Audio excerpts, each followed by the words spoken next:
Amigos, muy buenas noches. Buenas noches a todos quienes sintonizan a esta hora Diálogos, programa producido por IDECA, por el Instituto de Estudios de las Culturas Andinas.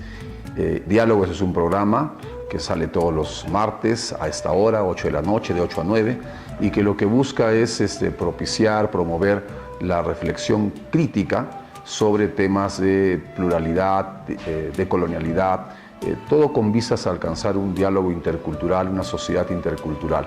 Ese es el objetivo, la meta que busca este programa Diálogos. Programa que, como digo, va todos los martes a las 8 de la noche. Y el día de hoy vamos a tocar un tema bastante singular, que también lo vamos a tratar de ser lo más didácticos, comprensibles, es sobre la justicia intercultural. ¿Qué significa? ¿Qué es la justicia intercultural? ¿Cómo debemos entender esa justicia que se presenta como una especie de encuentro entre diferentes formas de ejercer o procesar la justicia, ¿no? La norma? Entonces, para esto hemos invitado a Boris Espezúa. Boris Espezúa es también integrante de IDECA y participa en el grupo de estudios Pluralidades, ¿no? Vamos a conversar con él y de inmediato le damos la bienvenida. Buenas noches, Boris. Buenas noches, Ela. Un saludo cordial a todos los televidentes, al programa Diálogos, felicitar a IDECA y también a TV1. Así es. Bueno, y como te mencionaba, bueno, ahora sí, directamente conversando contigo, vamos a conversar un poco sobre la justicia intercultural. Tú eres una persona, eres un jurista, eres un experto en temas de derecho, pero primero vamos a ver un video, ¿no? Un video donde hay entrevistas y luego de ese video vamos a matizar un poco la conversación. Así es que ahí va el video.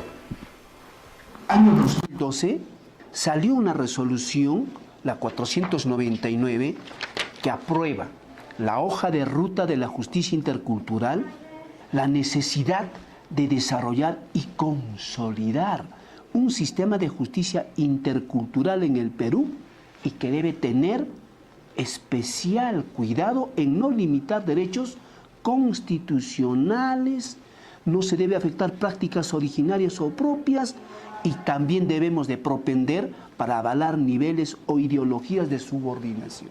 Nos está diciendo en palabras simples, los jueces cuando dialoguemos con los hermanos del campo, dialogamos en un plano de horizontalidad. La justicia comunitaria en general en nuestro país es una realidad innegable. Y en el caso específico de las rondas campesinas, si uno analiza su trayectoria histórica, pues va a observar que también es muy diversa, ¿no? Una cosa son las rondas campesinas que surgieron en Cajamarca en los años 70, ¿no? En Cuyumalco en el 79, ¿no? Con Régulo Oblitas y otro grupo de ronderos que empezaron a vigilar los caseríos, ¿no? Y otra cosa son las rondas campesinas puneñas que empezaron a reorganizarse, digamos, a partir de los 2000, ¿no? Y que han avanzado y han adquirido una legitimidad indudable, ¿no? Entonces yo creo que es importante que haya un reconocimiento de las labores que desarrollan estas organizaciones. De hecho, un paso importante fue cuando se dio la ley de rondas campesinas del año 2002, ¿no? Cuando se reconoció como una organización a las rondas campesinas, pero ahora hay que seguir avanzando. Son entes sumamente importantes que tienen que coadyuvar en la administración de justicia, que tienen que coadyuvar en la resolución de todos los conflictos que se presenten dentro de la sociedad civil. Eso es su función fundamental. Pero el componente cultural es demasiado importante porque de pronto nosotros hemos estudiado en las universidades sistemas de justicia que han sido creados y desarrollados en otros contextos culturales, geográficos, sociales, económicos, y responde a esas iniciativas. Y a veces nosotros salimos afuera y traemos esos modelos, pero no logra cuajar, no logra incardinar, no logra legitimarse. Entonces ahí el rol de escuchar a los otros sistemas, cómo es que resuelven los casos. Fortalecer el sistema de coordinación para que ellos puedan resolver con total seguridad los casos, no solamente penales, sino civiles, laborales, administrativos, para que exista seguridad jurídica en el medio rural, en las comunidades campesinas. Tenemos zonas alejadas. ¿Quiénes ejercen la autoridad, la seguridad? las rondas campesinas. Y por eso hay la necesidad de fortalecerlos. Los únicos que ahí hacen presencia como autoridad es las rondas campesinas. Y la autoridad del sistema ordinario no tiene alcance. Pues bien, yo les agradezco por esta ligera entrevista que me dan, porque me permite indicarles que hay una deuda histórica que tenemos los profesionales, que la justicia llegue a las personas de menores recursos económicos, si no es a través de nosotros, fortaleciendo los sistemas de justicia que ellos ya tienen, no negándoles el valor de sus decisiones, respetando lo que hacen, respetando a sus autoridades, respetando sus normas, sus costumbres, sus tradiciones, de la misma manera que nosotros queremos que ellos respeten nuestras maneras de vivir. Y yo creo que ese es el camino real, si queremos hablar de peruanidad. Bien, hemos visto este conjunto de entrevistas al expresidente de la Corte, a Paulo Vilca, al decano del Colegio de Abogados y al director de Justicia Intercultural del Poder Judicial. ¿Qué impresión primera, Boris? Bueno, yo debo de saludar de que el Poder Judicial tenga una oficina de coordinación de justicia intercultural y me parece que eso es un paso significativo. Igualmente es significativo de que el Ministerio Público también tenga lo propio y que algunos jueces, como los que se ha visto en Puno, caso de Julio César Chucuya, que entiendo que va a estar con este programa también más tarde, han emitido sentencias en idiomas originarios, como es el caso del aymara, en quechua, ¿no? Todo eso me parece que es muy interesante porque se va acercando a la comprensión de la pluralidad y se va acercando también a que pueda materializarse la interculturalidad. Pero, Boris, un poco para, digamos, ponerlo en términos sencillos, ¿qué debemos entender por justicia intercultural, ¿no? Claro que los entrevistados han dicho algunas cosas, unas pinceladas, pero digamos de manera un poco más didáctica, comprensible. Bueno, la justicia intercultural es aquella justicia que busca articular con otros sistemas, con otros órdenes, con otras formas de hacer justicia y que tienen esas diferencias por su razón cultural, ¿no? Por ejemplo, entender la justicia ordinaria que tiene su matriz occidental, su matriz europea, con la justicia aymara, la justicia quechua, la justicia de los boras, la justicia de los ashánicas, etc., ¿no? ¿Por qué? Porque cada grupo cultural originario y ancestral tiene, por tener su propia cultura, también su forma de hacer justicia. Claro. Y eso está enraizado. Entonces, ¿qué pasa? Cuando hablamos de justicia intercultural, la idea es comprenderlos, entender y respetar esas formas de justicia que tienen esos grupos culturales, ¿no? Como también deben entender la forma de justicia ordinaria, que también obedece a un grupo cultural, diríamos, mayor, donde estaríamos los mestizos, bueno, de algún modo quienes estamos involucrados en el conocimiento occidental. Claro, a esa justicia que conocemos formalmente, la del Poder Judicial, es la justicia que se llama ordinaria, ¿no? Y la justicia intercultural es esa que recoge las otras justicias, ¿no? Exactamente. Que a veces siempre se han invisibilizado, se han ninguneado, se han considerado que son atrasadas, en fin, pero que en realidad tienen igual valor, ¿no es cierto? Que siguen vigentes y que no han muerto, ¿no? Y que conforme han pervivido las culturas, han subsistido estas formas de justicia comunal, ancestral u originaria, como se la quiera llamar. Y eso es algo que no puede seguir invisibilizado. Y es importante que nosotros no seamos miopes ni ciegos y podamos decir porque hay una sola justicia. ¿Por qué? Porque en una sociedad plural como la que nosotros somos, o en una sociedad heterogénea, en una sociedad diversa, para ser más comprensibles, no puede primar un monismo, es decir, una sola forma de ver la justicia, ¿no?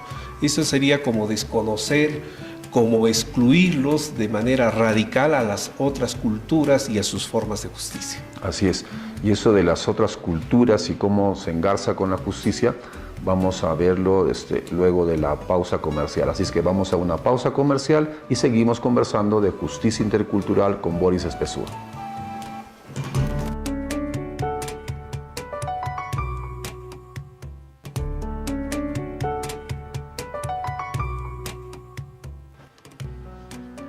Bueno, y regresamos con ustedes en este su programa Diálogos, programa producido por IDECA. Y estamos hablando de justicia intercultural.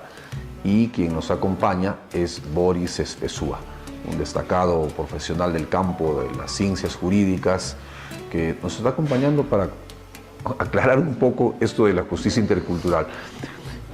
Nos habíamos quedado, Boris, un poco mencionando que la justicia ordinaria es la justicia, digamos, que conocemos oficialmente, ¿no? Del Estado. La del Estado Nacional. Y cuando se habla de justicia intercultural es porque se toma en cuenta a las otras manifestaciones culturales quechuas, aymaras, amazónicas, etc. Eso significaría, y un poco para ponerlo en muy sencillo, que las otras culturas tienen el mismo valor que la cultura occidental, criolla occidental. Así es, como también tienen el mismo valor los saberes, ¿no? El saber aymar, el saber quechua, el saber andino en general, nada tiene que envidiar del saber occidental. Y por lo tanto, todos los saberes deberían estar catalogados y valorados en una visión simétrica por igual, ¿no? Entonces a eso tiende lo intercultural. Lo intercultural lo que busca es crear un diálogo, crear un encuentro para que las justicias sean valoradas tan igual que otras, ¿no? Que ninguna es más que la otra. Pero digamos, también hay que tener presente que históricamente ha habido un proceso de digamos, inferiorizar, estigmatizar a las otras culturas, ¿no? Cierto, y seguimos todavía en ese proceso. Y ciertamente es algo que se tiene que cambiar. En materia de justicia, la justicia ordinaria que impera en el país tiene pues una matriz positivista, una matriz eurocéntrica, y por lo tanto, si no se cambia esa matriz desde el punto de vista de su contenido, de su teoría, y se propende que los operadores jurídicos, es decir, los abogados, no tengan una conciencia plural, una actitud plural, no se va a poder avanzar en justicia intercultural, como tampoco no se va a poder avanzar en los vínculos, en la cohesión, en el intercambio que debería haber entre las justicias, es decir, entre los órdenes jurídicos o las formas de justicia que producen los grupos culturales. Y también viene digamos, enganchado ahí el tema de la formación de los profesionales en el campo, claro que también podría ser en otros campos, pero estamos hablando ahora del campo de la justicia. ¿Cómo ves tú esto de la formación de los futuros profesionales del campo del derecho? Sí, nosotros ya por experiencia propia, yo soy docente universitario más de 23 años, y sabemos de que lo que impera en la currícula de estudios de la formación de un abogado es que el 90% se enseña el enfoque normativo del derecho, ¿no? Es decir, a interpretar y analizar normas, ¿no? Y hay pocos cursos que nos hacen ver la parte social, la parte incluso moral, la parte política, porque es interesante, por ejemplo, entender el derecho en relación al poder también. Y también hay que impulsar esta relación del derecho con la cultura. Ahora es saludable de que la UNA, por ejemplo, y también entiendo que la Andina, están incorporando cursos de pluralismo jurídico, de antropología jurídica, que me parece extraordinario, muy saludable, porque va a ir surcando una nueva mentalidad integracionista que vuelva nuestros ojos a la identidad y que sobre todo valore y se tome conciencia plural de poder entender porque estos grupos culturales de donde finalmente nosotros venimos, de nuestra ancestralidad, tienen también pues sus justicias que hay que entenderla, ¿no?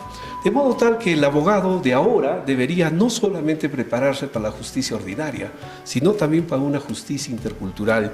Y así como puede defender en los tribunales, ¿no?, del Poder Judicial, podría también defender a un litigante en una justicia comunal, en una asamblea de algún grupo cultural como son los aymaras, quechuas o de repente los grupos amazónicos. En una de las entrevistas que hemos visto en el que preparó nuestro equipo de producción, surgía un poco la participación de Paulo Vilca cuando hablaba de las rondas campesinas, ¿no? Así es. Las rondas campesinas son un interesante ejemplo de cómo hay una justicia otra, ¿no? Y que tiene, digamos, un peso, una importancia valiosa y que resuelve problemas que ha resuelto, problemas incluso que la justicia ordinaria no ha podido ni que siquiera asomar como resultado, como resolución, ¿no? Ciertamente, las rondas campesinas forman parte de esa otredad, ¿no? Como bien lo has dicho, esa es la otra justicia, hablando de la justicia ordinaria, en distancia con las otras justicias que son originarias ancestrales. Pero el tema de las rondas campesinas, de acuerdo al artículo 149 de la Constitución, es que sirven de apoyo a la justicia comunitaria o a la justicia comunal, ¿no? Y ahora hay una discusión en el mismo Congreso si los ronderos deben tener atribuciones jurisdiccionales o no, ¿no? Porque hay una contradicción, la ley orgánica del Ministerio Público por un lado y la ley de los ronderos, la ley de las rondas campesinas, entran en contradicción en esta situación de si tienen o no tienen atribuciones jurisdiccionales. ¿Y qué significa tener atribuciones jurisdiccionales? Que puedan juzgar, ¿no? Entonces, consiguientemente, eso todavía no se ha resuelto a nivel del Congreso, como no se ha resuelto también, por ejemplo, de este artículo 149, que es interesante, y para que lo pueda ubicar la televidencia, el artículo 149 de nuestra Constitución da la posibilidad de reconocer la justicia comunal, ¿no? Porque dice, ¿no?, pueden administrar justicia los comuneros de una comunidad campesina, ¿no?, a través de sus directivos, ¿no?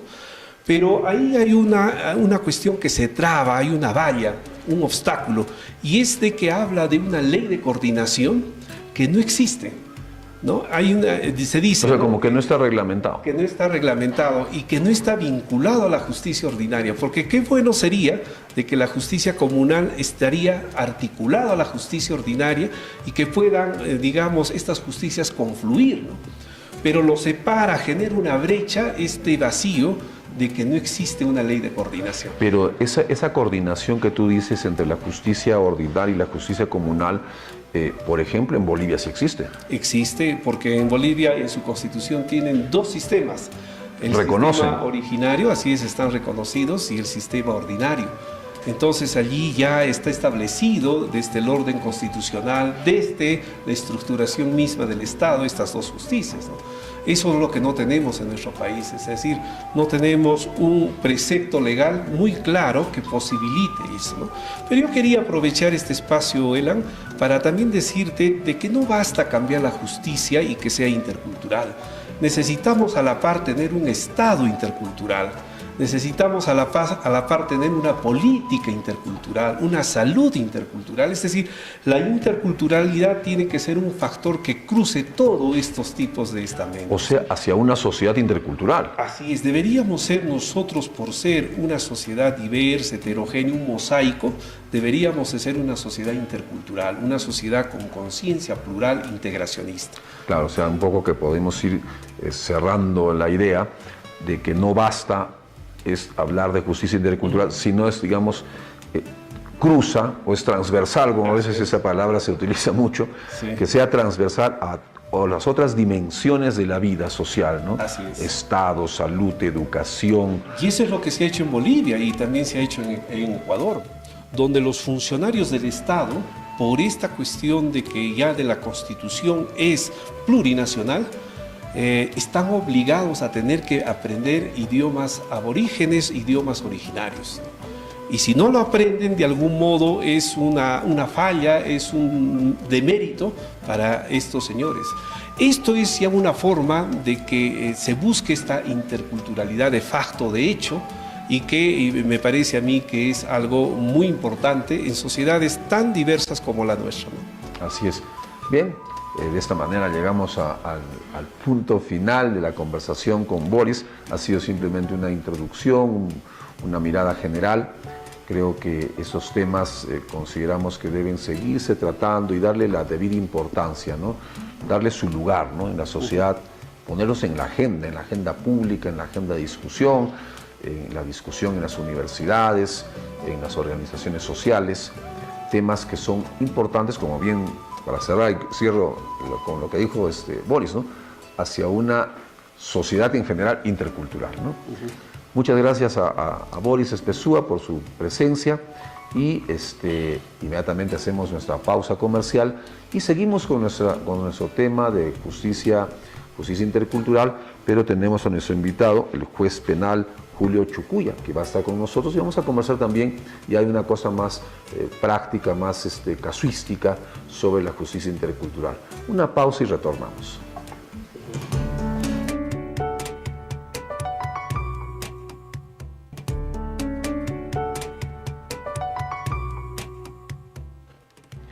Y bien, ahora estamos en nuestro segundo bloque de entrevistas y seguimos hablando de justicia intercultural. Justicia intercultural que, como hemos dicho, tiene sus características, sus matices, que en el fondo es que convivan, que coexistan dos maneras, dos sistemas jurídicos, que lógicamente que para algunos esto suena pues un poco difícil o que no se debe aplicar, pero en realidad debe ser así. Debemos caminar hacia el pluralismo jurídico, hacia esta coexistencia de sistemas jurídicos, porque lo que se trata es que las otras culturas deben ser respetadas tan igual como la cultura dominante occidental, ¿no? Las diferentes matrices culturales tienen igual peso, igual valor. Y precisamente de esta experiencia y de estas ideas vamos a conversar con Julio Chucuya, él es juez penal del Collao, y vamos a charlar también de este tema. Doctor, muy buenas noches. Muy buenas noches y gracias por la invitación. Aprovechar un saludo cordial a toda la televidencia en la región Puno. Así es, doctor, le hacemos la propuesta de ver un video. Vamos a ver un video con las entrevistas que el equipo de producción ha preparado, luego de lo cual matizamos un poco también la conversación. Así es que va el video sobre este segundo bloque de justicia intercultural. Por ejemplo, tenemos un caso bastante complejo que nos ha tocado vivir, es de un reconocimiento de un niño. Hay un joven que ya reconoce como padre y al transcurrir del tiempo el joven se da cuenta que el niño no es de él. Entonces no pasa mantención y la denuncia viene ahí a la ronda y nosotros vamos a acudir. Mientras tanto, en la justicia ordinaria, este caso se hubiera procedido a más allá porque se tiene que hacer el ADN, tiene que venir un proceso largo y económico, pero sin embargo en la justicia especial lo resolvemos de la siguiente manera. Traemos a la persona, lo ponemos a la persona ahí y al niño a su costado y le decimos, a ver si la comunidad que está alrededor dice, ¿ese niño se parece al padre? Y a los dos padres que el otro desconoce y el otro ya reconoció. Y el niño es idéntico al que desconoce y no ha firmado. Y él dice todavía, no, este no es mi hijo. Vamos a las uñas, les hicimos quitar su ropita y es tal cual los lunares y las uñas, más que todo, de los pies y de la mano es igualito que al padre. Entonces el otro llega a reconocer, ahí nos quedamos, nos entrampamos. ¿Por qué? Porque no tenemos todavía ese aval nosotros para decir a la RENIEC, señor, cámbiame de nombre, porque ellos necesariamente necesitan todavía una sentencia judicial. Entonces, ahí va el tema de coordinación para nosotros. Mira, fíjese, lo resolvemos, lo que ellos tenían que resolver en mucho tiempo, lo hemos resuelto en un solo día, que el padre es la persona que negaba. Y el que ha firmado no era el padre. Ahora, ¿qué proceso va a seguir? Porque hay una difamación, ¿no? Que de hacerle firmar a otra persona. O sea, había varios argumentos. Esa es una forma que nosotros venimos a realizar sin tener otros tipos de inconveniencias. Se resuelve el problema en el lugar de los hechos. Bueno, hemos visto un caso, doctor, un caso singular, ¿no? Muy, muy preciso, ¿no? El caso del reconocimiento de un niño y en el cual la comunidad genera su propio sistema de reconocimiento, que claro, que en la justicia ordinaria hubiese sido pues un proceso largo, engorroso, costoso, complicado, ¿no? ¿Qué impresión de ese casito? Bueno, en efecto, debemos partir de lo siguiente. Como bien lo decía el doctor Boris Epazúa, que me antecedió en esta entrevista, se trata de que confluyen culturas en nuestro país. Hay una diversidad de culturas. Por ello es que se habla de pluriculturalidad, y cuando hablamos de pluriculturalidad no existen culturas superiores ni culturas inferiores, de tal modo que debe existir un respeto entre ellas, y es más, en la actualidad, dada la globalización en la que vivimos, también permite que estas culturas puedan coexistir y de algún modo compartir sus propias experiencias. Partiendo de eso, por un lado. Esta experiencia que nos explica el rondero, muy conocido también, Joel, Es cierto, siempre han compartido en las veces que nosotros también en los planos de coordinación que tenemos con la Justicia Especial, efectivamente hemos conversado, hemos coordinado, hemos compartido experiencias y entre ellas el caso específico que nos pone es el reconocimiento de un hijo. En la justicia ordinaria, basado en el sistema romano germánico, definitivamente este proceso va a durar más de un año. Y una prueba fundamental va a ser la prueba del ADN. Pero nos damos cuenta de la entrevista de que ellos no han sometido, ¿no?, al momento del reconocimiento del hijo, de esa relación que quieren determinar paterno-filial, no han recurrido a esta prueba científica, lo cual se nos hace necesario a nosotros como jueces ordinarios. En cambio, ellos, dadas las características, y esto viene ya desde hace muchos años atrás, ¿no?, desde muchos siglos atrás, dadas ciertas características que tiene por la información genética que tiene el padre y también se transmite en el hijo, muy bien con esa experiencia pudieron resolver un conflicto en menos de un día. Ello es totalmente, por un lado, para nosotros debemos reconocer que esa justicia, que la justicia especial es más rápida, célere, no como pasa en la justicia ordinaria, ¿no? Demora bastante, existen plazos, debemos nosotros respetar el debido proceso, las garantías que tienen los justiciables, ¿no? Y ello también implica un costo económico, un costo de tiempo para las personas, es decir, no se superan las barreras, lo que sí en la justicia especial ya lo han hecho, ¿no? Así como se presenta en el equipo de producción a preparar esta entrevista, en la experiencia como juez, ¿qué casos se presentan que, digamos, podrían ser valiosos o que podrían validarse de la justicia comunal, que tranquilamente pudiesen, claro, ese es un ejemplo que hemos puesto, ¿no?, de un reconocimiento de un niño, ¿no? Pero ¿en qué otros casos la justicia comunal tiene un peso propio y nos ahorraríamos procedimiento, procesos, etcétera, que podrían servir, ¿no? ¿Qué ejemplos, digamos, podemos encontrar? Bien, a ver, antes de ir a los ejemplos, el artículo 149 de la Constitución Política del Estado ha establecido y ha reconocido que además de la jurisdicción o justicia ordinaria, también existe otra jurisdicción, ejerce función jurisdiccional, que es la denominada justicia especial, ¿no? Esta justicia especial justamente está basado en el reconocimiento de la diversidad de culturas que existe en nuestro país, por un lado, y por otro lado, implica también el reconocimiento de otro sistema jurídico. Tenemos conocimiento de que el sistema romano-germánico nos rige a nosotros, ¿no?, como Estado y como integrantes de esta sociedad, pero actualmente también se reconoce a la justicia especial a través de las comunidades campesinas nativas y también reconocida ya por la Corte Suprema a través de ejecutorias supremas a las rondas campesinas. También tenemos el Acuerdo Plenario 1/2009 que reconoce la función jurisdiccional de las rondas campesinas, la misma ley de las rondas campesinas, que permiten que ellos puedan resolver conflictos, ¿no? Entonces debemos tener esa base para empezar. Ahora, si ella es así, nos preguntamos ¿cuál es el límite para resolver conflictos entre la justicia ordinaria y la justicia especial? El límite es simplemente entre ambas que no se vulnere derechos fundamentales. ¿Qué significa eso? Que pueden resolver cualquier tipo de conflictos, que pueden ser reconocimiento de hijos, problemas de linderos, ¿no?, entre colindantes, usurpación, violación sexual, hurto, robo, cualquier otro hecho que no necesariamente va a estar tipificado como lo está en nuestro sistema, ¿no?, en el Código Penal o en el Código Civil. No necesariamente va a estar establecido así, pero hechos, conductas, actos de los seres humanos que pueden también coincidir con la tipicidad que establece nuestra norma, pero que esos hechos también son sancionados y resueltos por las rondas campesinas. Claro. Hemos tenido, por ejemplo, disculpa, te lo corte, en la provincia del Collao hemos tenido un conflicto, yo lo consideré sui generis. ¿Por qué? Dos comunidades campesinas, la comunidad de Mañazo y la comunidad de Tojocachi, ¿no? La primera le impide el paso, el ingreso por su territorio comunal a la comunidad de Tojocachi.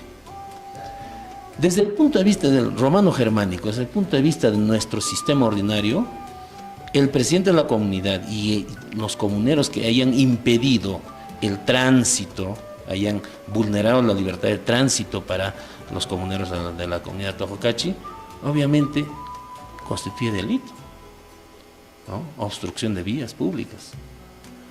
Pero si nosotros lo vemos desde ese punto de vista, obviamente vamos a tener que imponer una sanción, condenarlo a una pena privativa de libertad, luego de un juicio que demora muchas veces más de un año, meses tras meses. Más aún que, bueno, si bien es cierto que con este nuevo modelo procesal penal se ha implementado la oralidad, la contradicción, la igualdad de armas, aún así, dada la cantidad de procesos, sigue siendo lato, ¿no?, en el desarrollo del proceso. Sin embargo, ¿qué es lo que ha pasado acá? Ya con conocimiento sobre pluralismo jurídico hemos resuelto este caso de la siguiente forma: absolver al acusado, al presidente de la comunidad de Mañazo. Sin embargo, hemos determinado una pericia antropológica. ¿Para qué? No para decir quiénes son originarios y quiénes no lo son, no, sino cuál es la forma que ancestralmente, en el transcurso de los años, de décadas, han resuelto sus problemas, ¿no?, limítrofes o problemas de acceso, porque quienes vivimos en nuestra región, existen pues vías de comunicación, trochas carrozables, caminos carrozables, trochas peatonales, que traspasan pues territorios comunales, ¿no? Entonces eso ha, en nuestro caso, permitido que podamos invitar a ambas comunidades para que ellos inicien el diálogo. Y así está establecida nuestra sentencia. Hemos establecido plazos en virtud del cual la comunidad de Tojocachi va a pedir permiso a la comunidad de Mañazo con todas las costumbres de los aymaras, y con la anuencia de los comuneros de Mañazo.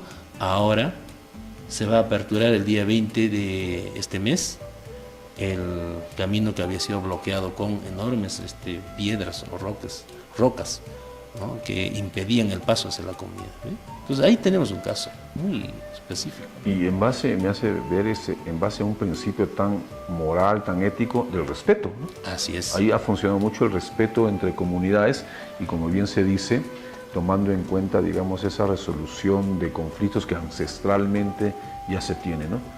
Bueno, es un caso, lo hemos escuchado, y un caso bastante singular, interesante, de resolver los problemas y tomando en cuenta principios ancestrales, ¿no?, que es lo más interesante.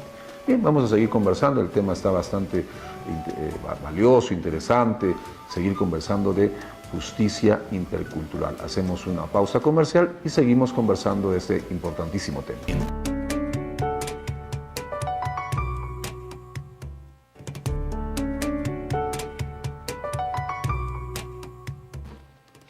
Bien, y seguimos conversando sobre el tema de la justicia intercultural, ¿no? En el primer bloque hemos conversado con Boris Espesúa y ahora estamos conversando con el doctor Julio Chucuya. Es importante mencionar que el doctor Julio Chucuya hizo noticia pues a nivel mundial cuando el 13 de marzo del 2015 emitió la primera sentencia en Aymara, ¿no? Y conversábamos en interno con el doctor. Casi se gana una amonestación, ¿cómo fue eso? Una amonestación, ¿no? Hubiese sido un proceso. Un proceso disciplinario, ¿no? Es lo que me comentaron. ¿Le comenzaron el proceso? No, me comentaron que había esa intención de poder iniciar, y eso a nivel de la Corte Suprema, ¿no? Porque se salió del positivismo claro, jurídico. Definitivamente, ¿no? Pero sin embargo, el actual presidente, el doctor Berlí Rodríguez Tineo, presidente de la Corte Suprema y presidente del Poder Judicial, es quien ya había avanzado en este tema y uno de los que impidieron que se gestara pues, o que terminara con el proceso disciplinario. Pero ahora se está jugando una nueva, ¿no? Con esta sentencia que mencionaba hace poquito de estas dos comunidades y los linderos que tenían el paso. También ha resuelto usted de manera en función a la justicia, o sea, la justicia ordinaria acogiendo a la justicia comunal. Así es. ¿No?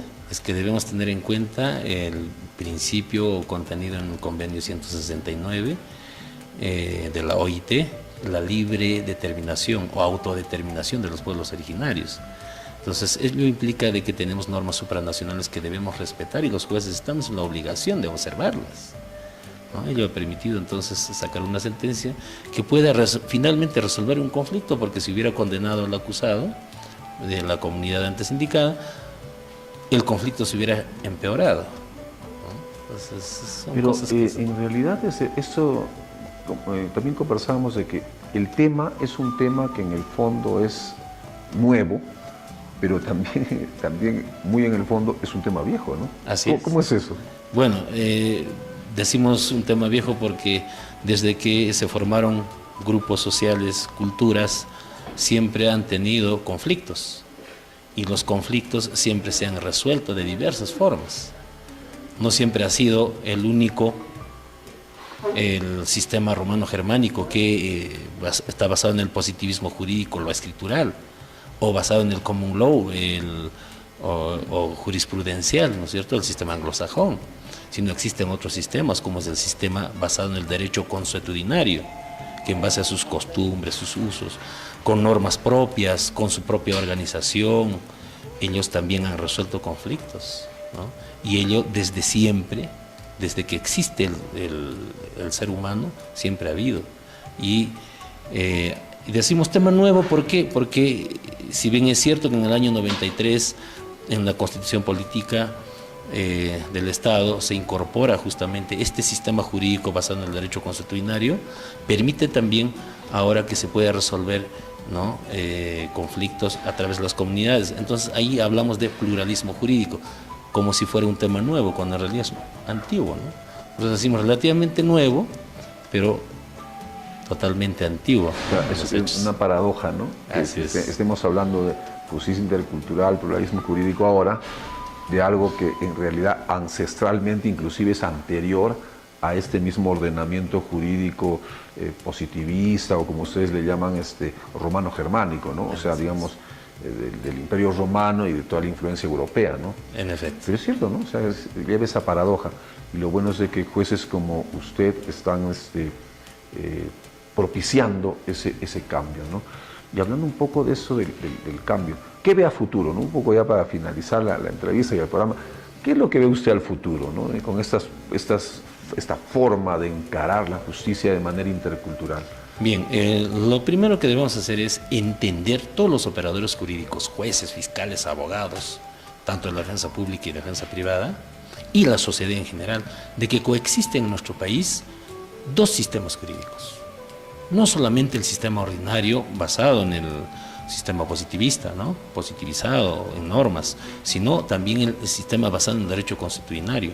Debemos respetar, ante la pluralidad de culturas, debemos respetar la forma de solucionar conflictos. Implica entonces que también, además de estos operadores jurídicos, las demás autoridades del Estado están en la obligación de poder, primero, romper una barrera, ¿no?, del acceso a la justicia, barrera cultural, barrera social, barrera lingüística, que es lo más importante, ¿no? Por lo tanto, yo avisoro acá unos años que no solamente nos vamos a enfrascar en el sistema positivista, sino también vamos a ver conflictos que son resueltos por las comunidades, les vamos a devolver su forma de solucionar conflictos y, en consecuencia, la justicia que tanto se exige, esa resolución de conflictos que tanto se exige, va a ser inmediata, célere. Eso es lo que debemos entender. Y repito las palabras del presidente del Poder Judicial, el doctor Duberly Rodríguez Tineo, quien está específicamente dicho: los jueces y fiscales no entienden qué es el pluralismo jurídico, se enfrascan en las normas y eso no es así. En realidad, eso debemos cambiar. Así es. Muy bien. Palabras bastante claras del doctor Julio Uchucuya. Él, como les digo, fue precisamente el primero que hizo esa sentencia en Aymara. Ahora ya está en otro nivel, ¿no? Está en otro nivel en el cual está incorporando la justicia comunal dentro de las sentencias de la justicia ordinaria, que también viene siendo un paso importante. Agradecemos al doctor y que, bueno, que siga, pues hay que seguir hacia este horizonte, como se dice, en el cual se devuelva a las comunidades el ejercicio de la justicia que les corresponde. Bien, llegamos de esta manera al punto final de nuestro programa. Quisiéramos aprovechar, el IDECA es la continuación de lo que fue el IDEA, el Instituto de Estudios Aymaras, con una fuerte influencia de sacerdotes católicos, y uno de los grupos que impulsó y empuja IDECA es Simón Pedro Arnold, que es parte de IDECA, y precisamente él y la comunidad benedictina están recordando sus 25 años de presencia de la comunidad benedictina en Puno y 50 años en el Perú. Y en Chucuito va a haber una especie de ceremonia, recordar, un pequeño homenaje a este hecho. El sábado 17 están invitados para participar en Chucuito, ¿no? Va a haber un festejo por los 25 años de los benedictinos en Puno y 50 años en el Perú. Con respecto a nuestro programa de radio, ¿no? Nuestro programa de radio va siempre de 9:30 a 10:30 en Radio Pachamama. Están completamente invitados. Vamos a seguir tocando este tema de justicia intercultural mañana de 9:30 a 10:30. Y bueno, finalmente, como nos vamos a ver la próxima semana, y hay un periodo de repetición de esta emisión, aprovechar para felicitar, saludar a los padres, porque es el tercer domingo de junio, el Día del Padre, y simplemente desde esta institución como es IDECA, hacer votos porque las personas, los padres, cumplan con su compromiso, su rol, su deber como padres al frente de su hogar. En esta época en la cual está muy discutida el rol del varón, del padre, ¿no? Entonces, a cumplir como debe ser, ¿no? Como debe ser como padre.